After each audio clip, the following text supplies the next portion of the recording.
কয়েকটা কাটিং এখানে বসিয়েছি আমি। এগুলো ফাইক্রাস মাইক্রোকারফার কাটিং, মানে আমার যে বনসাই ল্যান্ডস্কেপ একটি ছিল তার যখন কাটাই ছাটাই করেছিলাম, তো এই ফেলে দেওয়া অংশগুলো জাস্ট পরীক্ষামূলকভাবে মাটিতে বসিয়ে দেওয়া হয়েছে।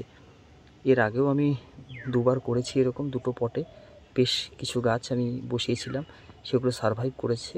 সেগুলো সম্পর্কিত ভিডিও মানে রিল পোস্ট করা আছে, চাইলে আপনারা দেখে নিতে পারেন। সেখান থেকে অনেকগুলো গাছ হয়েছে আমার।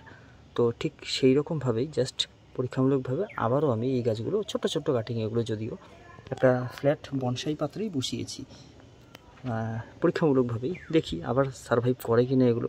যদিও ঠান্ডার সময় কোনো রকমের রুট হরমোন দেওয়া হয়নি এর মধ্যে, জাস্ট মাটিতে বসিয়ে দেওয়া হয়েছে কাটিং করে করে। তো পরবর্তী আপডেটের জন্য চোখ রাখুন।